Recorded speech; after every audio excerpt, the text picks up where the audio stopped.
துணைவேந்தர் மாநாடு நடத்தினாங்க. ஆளுநர் தீர்ப்புக்கு அப்புறம், நீதிமன்ற தீர்ப்புக்கு அப்புறம் துணைவேந்தர்லாம் ஒரு 9 துணைவேந்தர் தான் முன்னேற்றம். இது மிரட்டலான பாதி பேர் பயன்பெற சொல்றாங்க. தமிழகத்திலே எல்லாத்திற்கும் மிரட்டல்கள் உண்டு என்பது உங்களுக்கும் தெரியும், எனக்கும் தெரியும். துணைவேந்தர்கள் மட்டும் விதிவிலக்காக இருக்க வேண்டும் என்று எதிர்பார்ப்பது தமிழகத்திலே எப்படி சாத்தியமாகும்? பாஜக அதிமுக கூட்டணியை இன்னைக்கு அதிமுக எம்எல்ஏ கூட்டத்தில் நிறைவேறுவது வேளாண் சொல்லியிருக்காங்க. நயினாரை ஏற்கனவே சந்தித்தீர்கள் அல்லவா? அவரிடத்தில் இந்த கேள்வியை கேட்டிருக்க வேண்டும். நயினார் சொல்ல வேண்டிய பதிலுக்கு ஒரு ஆளுநர் பதில் சொல்வது சரியாக இருக்காது.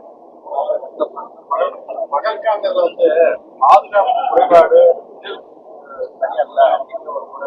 யார் சொல்கிறார்கள் பாதுகாப்பு குறைபாடு என்று? ஒன்றை நீங்கள் புரிந்து கொள்ளுங்கள். தீவிரவாதிகளுடைய சதி திட்டம் எத்தனையோ முறை முறியடிக்கப்பட்டிருக்கிறது.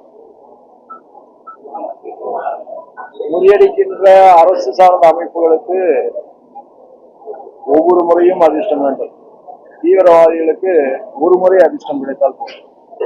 ஆனால் காலத்தை ஒரு சரித்திர வரலாற்றிலே இருந்து ஒரு பாடத்தை கூட கற்றுக்கொள்ளாத ஒரு நாடு பாகிஸ்தான்.